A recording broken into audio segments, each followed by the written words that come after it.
রাধে রাধে বন্ধুরা, তোমরা সবাই কেমন আছো? আশা করতেছি সবাই খুব ভালো আছো, সুস্থ আছো, আর আমিও কিন্তু ভালো আছি। আজকে আবার নিয়ে চলে আসলাম শীতের দিনের আরেকটা নতুন ব্লগ নিয়ে।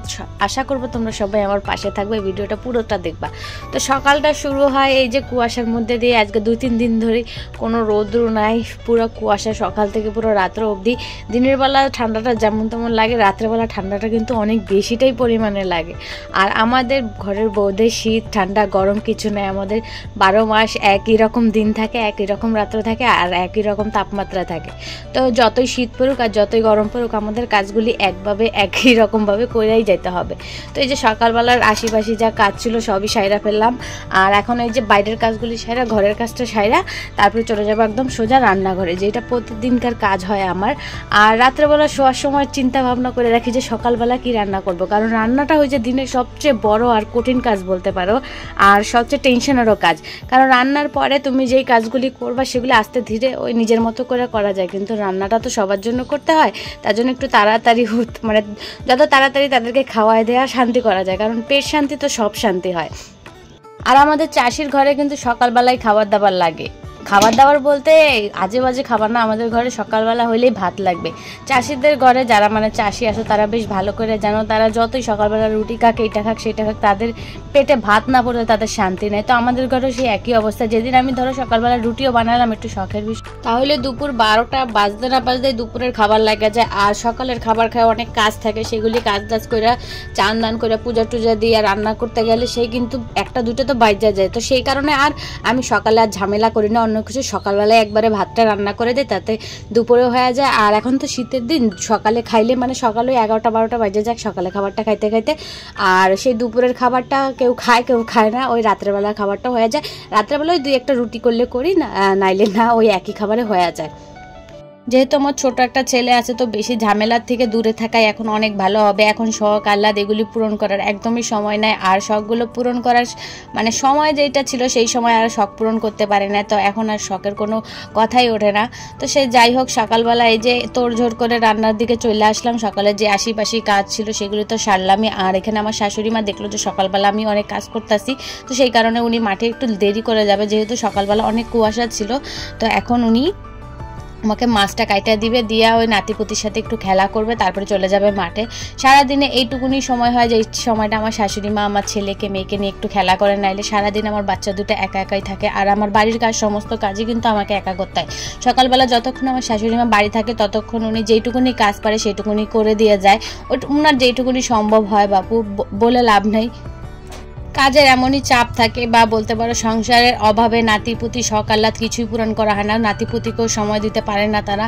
আর সারাদিন মাঠে ঘাটে কাজ করার পর সন্ধ্যাবেলা আর মন চায় না যে ওদেরকে নিয়ে একটু শয়তানি করুক, বাদরামি করুক, কারণ বয়স হয়েছে। তো ওনারা যেইটুকুনি খাটে সেটা পুরো শরীরের উপর দিয়ে যায়। আর আমার কর্তামশাই এমনই যে উনি যে পুরো সংসারের ভার এখন থেকে একা নেবে সেইটার মানে সম্ভবও হয়ে ওঠে না। উনি এখনও সেই বাচ্চাদের মতোই করে, উনার এখনও সেই বদমেজাজি মানে সেই বাচ্চাদের মতো এখানে ওখানে যাওয়া, ওনার শখ পূরণ করা। উনি এখনও সেই সংসারের কিছু বোঝে না বলতে পারো, বা করতে চায় না বলতে পারো, সবই একই রকম।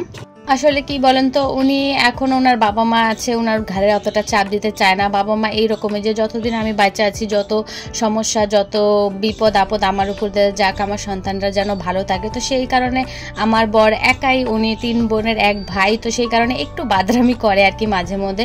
তাছাড়া উনি প্রায় চেষ্টা করে বাচ্চা সংসার সবাইকে সময় দেওয়ার, ওই সময়ের উপরে আর কি হয়ে ওঠে না। তো সে যাই হোক, সকালের অনেক কথা বলে ফেললাম তোমাদের সাথে। কথা বলতে বলতে সকালের অনেক কাজ হয়ে গেল গো। এখানে বান্না করে ঘর দৌড় মুছে জামা কাপড় আগে রোদ্দুরে দিলাম। আর এখানে আজকে আমার কর্তামশাই নিয়ে আসে দেখো একটা হাঁস। মানে ওনার যখন যেটা হুজুক ওঠে তখন তিনি সেটা করে, মানে ওনার কোনো কাউকে জিজ্ঞাসা করা হয় না। বা আর এখন তো জানুয়ারি মাস, এই মাসটা পুরাই যাবে তোমার পিকনিক এটা ওটা করতে। আর আমার এখন এমনই অবস্থা হয়েছে, আমার আর এখন পিকনিক বলো ঘোরা ফেরা বলো কিছুই ভালো লাগে না। এদিক ওদিক যাই শুধু সামান্য বাচ্চাদের জন্য, নইলে আমার এদিক ওদিক যাওয়ার কোনো ইচ্ছাই হয় না। আর আমার কর্তামশাই ওই যে বললাম ঘাড়ে এখনও সংসারের চাপ বা সংসার যে কী জিনিস সেটা পড়ে না, তো সেই কারণে উনি এখনও বোঝে না। তো উনি আজকে পিকনিক করবে, যাক ভালো কথা। ছেলে মানুষ সংসারের জন্য অনেকটাই কিছু করে, খালি আমরা দেখতে পাই না বলে। ওনাদের শখ আহ্লাদগুলি আমাদের চোখে পড়ে, ওনাদের কষ্টগুলি আর চোখে পড়ে না। আর আমরা বাড়িতে এইটা ওইটা করি বলে আমাদের কাজগুলি দেখা যায়, ওর জন্য আর কি আমাদের কষ্টটা বেশি মনে হয়। তো উনি আজকে বললো যে পিকনিক করবে, যাক ভালো কথা, 1 জানুয়ারি দিন পিকনিক করে নাই, উনিও বুঝছে হয়তো এটা সংসারের জন্য অমঙ্গল হতে পারে। তো আজকে ওনার অনেক বন্ধু বান্ধব আছে, তো ওনারা সবাই মিলে আর কি পিকনিকটা করবে। আর রাত্রেবেলা কিন্তু উনি পিকনিকটা করে যেটুকুনি মাংস পাচ্ছিল বাচ্চাদের জন্য নিয়ে আসছিল।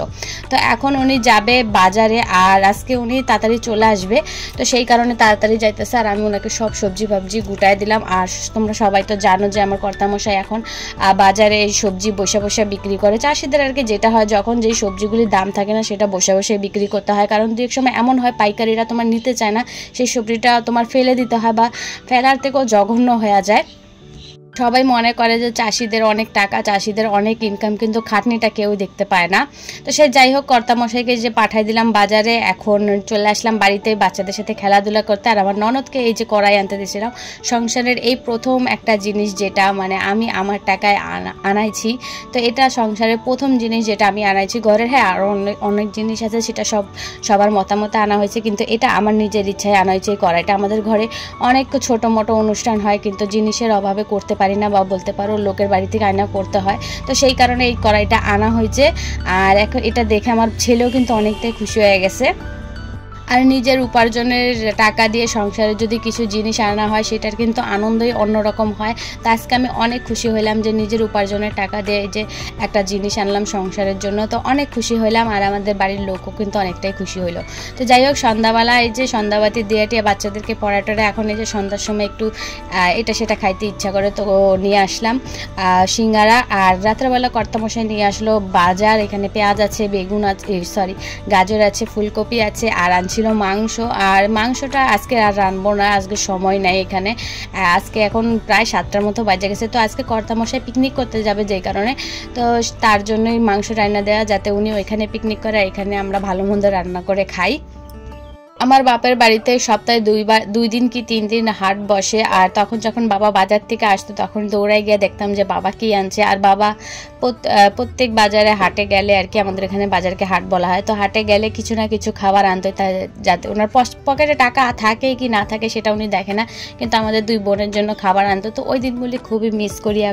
এখন আর বাজার আসেও না বাড়িতে, আর দেখাও হয় না। আমার বাপের বাড়িতে আসে, এখন বোন দৌড়ায় যায় ব্যাগ দেখতে, ব্যাগে কি খাবার আছে, কিন্তু আমি আর যাইতে পারি না, দেখতেও পারে না। তো দিনগুলোকে খুবই মিস করি, খুবই কষ্ট হয় দিনগুলির কথা মনে পড়লে। কিন্তু কি করবো, এখন সংসারই হয়ে গেছে, একজন মা হয়ে গেছি, একজন বাড়ির গৃহিণী হয়ে গেছি, আরও আমাকে লক্ষ্মী হইতে হবে। তো মেয়েদের এরকমই জীবন হয়, সব শখ আহ্লাদকে পূরণ করা যায় বলো?